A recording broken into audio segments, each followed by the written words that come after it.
எசாயா 23ஆம் அதிகாரம். தீர் நாட்டை குறித்த திருவாக்கு. தர்சீசின் மரக்கப்பல்களே, கதறி அழுங்கள். தீரின் வீடுகள் இல்லாதபடிக்கும் வருவார் போவார் இல்லாதபடிக்கும் பாழாய் போய்விட்டது. சைப்ரசு நாட்டிலிருந்து இச்செய்தி அவர்களை வந்தடைகின்றது. கடற்கரை நாட்டாரே, சீதோன் வணிகரே, வாய் திறவாதீர். உங்கள் தூதர் கடல் கடந்து வந்தனர். பல இனத்தாரோடும் நீங்கள் வாணிகம் செய்கின்றீர்கள். சீகோர் ஆற்றின் பெருவெள்ளத்தில் விளைந்த தானியமும் நைல் நதியும் அறுவடையுமே உங்கள் வருமானம்.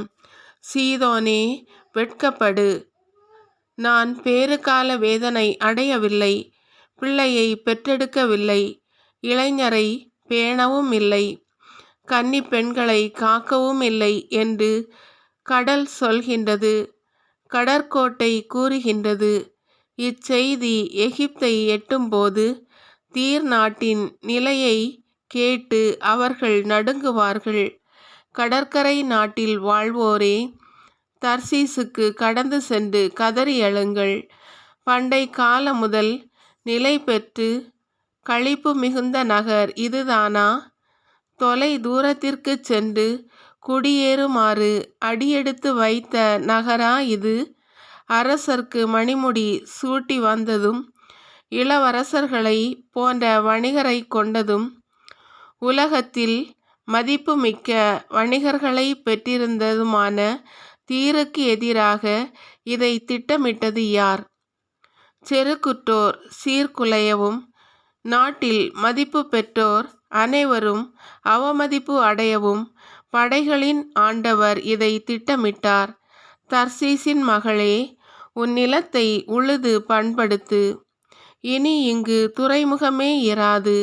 கடலுக்கு மேலாக ஆண்டவர் தம் கையை ஓங்கியுள்ளார். கானானின் ஆற்றல் மிக்க புகலிடங்களை அழிக்குமாறு அவர் ஆணை பிறப்பித்துள்ளார். ஒடுக்கப்பட்ட சீதோன் மகனாகிய கன்னிப்பெண்ணே, இனி நீ மகிழ்ச்சி அடைய மாட்டாய். எழுந்து சைப்ரசுக்கு புறப்பட்டு போ, அங்கேயும் நீ அமைதி பெற மாட்டாய் என்கிறார் அவர். இதோ, கல்தேயர் நாட்டை பார். இந்த மக்களினம் அசீரியர்கள் அல்லர். இவர்கள் சீதோன் நாட்டை காட்டு விலங்குகளிடம் விட்டுச் சென்றனர். அதை சுற்றிலும் தங்கள் கொத்தளங்களை எழுப்பினர். அதன் அரண்களை தரமட்டமாக்கினர். நாடு பாழடைந்த மண்மேடாக கிடக்கின்றது. தர்சீசின் கப்பல்களே, கதறி அழுங்கள். ஏனெனில் ஆற்றல் மிகு உங்கள் அரண்கள் அழிவுற்றன. அந்நாளில் ஓர் அரசனின் வாழ்நாளான 70 ஆண்டுகள் தீர் நகர் மறக்கப்பட்டிருக்கும். 70 ஆண்டுகளுக்கு பின் விலை மாதின் கவிதையில் காணப்படுவது தீர் நகருக்கு நேரிடும். மறக்கப்பட்ட விலை மாதே, யாழ்களை கையில் எடுத்து நகரை சுற்றி வலம் வா. உன் நினைவு நிலைக்குமாறு இன்னிசை மீட்டு பண் பல பாடு. 70 ஆண்டுகளுக்கு பின் ஆண்டவர் தீர் நகரை தேடி வருவார். அப்பொழுது அவர் தன் முன்னைய தொழிலுக்கு திரும்பி மண்ணுலகின் எல்லா நாட்டு அரசர்களோடும் வேசித்தனம் செய்வான்.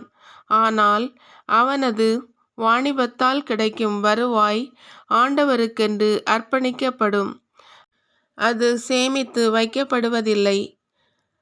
அவளது வாணிபம் ஆண்டவர் திருமுன் வாழ்வோர்க்கு நிறைவளிக்கும் உணவும் சிறந்த உடையும் பெற்றுத்தரும்.